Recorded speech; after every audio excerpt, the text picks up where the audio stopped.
Welcome back to the channel, folks. Today in this video, we're going to answer the question, should you auto pay on AT&T? I'm just going to offer you my recommendation. I'm going to explain my thought process, and then you guys can make the best decision for you.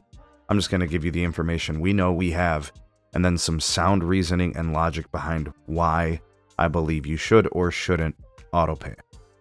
All right, before we do anything, please do like and share our videos, subscribe if you're new here, and turn on that bell notification icon so you never miss an upload from the SMT. And don't forget, comment at any point during the video and give me your takes on everything discussed in the video. All right, so AT&T is set to reduce your auto pay discount and even eliminate it under some circumstances. So what AT&T wants you to do is they want you to auto pay. It's not that they don't want you to, they definitely do. But they want you to use payments that are going to make their life better and enhance their profits and probably inconvenience you. What I mean by that is they're willing to give you an auto pay discount if you use a debit card or a checking account.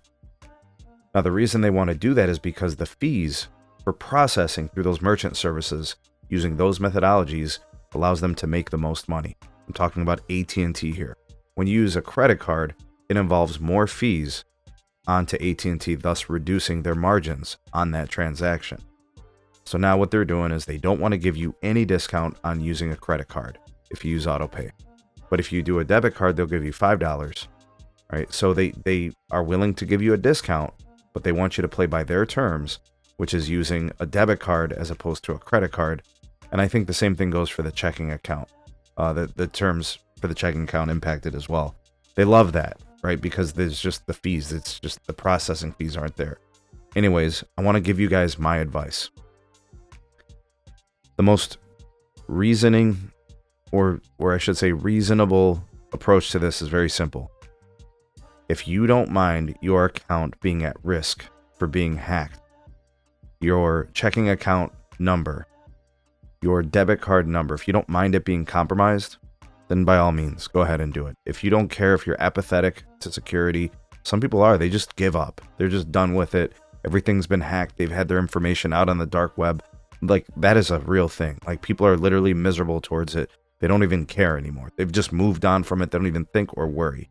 I get it. The apathy is real.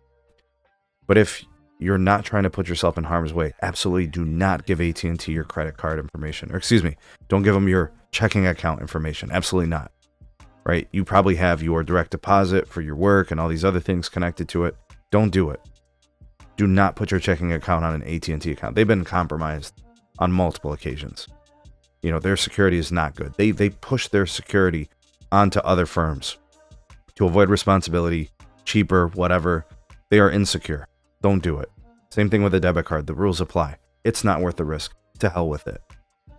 So if you don't care, then do it on autopay. If you do care, then don't do it. The credit card, I say don't even autopay. To hell with them. Go into the store and bother them. You know, do it online manually if you want. You know, do it through a secure connection or something. I don't know. Do it with your credit card. Seriously. T-Mobile's the same way. Verizon's the same way. They all have the same terms. All these discounts have been minimized. They're trying to increase their margins. They're squeezing everything that they can out of every transaction. I get it. That's their responsibility as a business. But it doesn't mean you have to comply. So to hell with the autopay. The risk isn't worth it. Trust me. People have been through this, and they can share with you their experience of their checking accounts being completely wiped out, depleted. It's not worth the risk. If you just want to have autopay so you don't have to worry about it and whatever, then fine. Put your credit card on there. But don't comply if you care about your security, your personal identifiers, your checking account, all those things. These companies are absolutely horrible. There's no responsibility. There's no accountability. There's no protections. There's nothing. They want to avoid all of that at all costs. My recommendation is don't do it. If you're apathetic, you're going to do it anyways. So I can't help you. Anyways, let me know what you guys think. What are your thoughts and opinions on this? And how are you going to proceed moving forward? Drop me some comments. Like, share, and subscribe. Check out some more of our videos. We'll see you guys on the next one.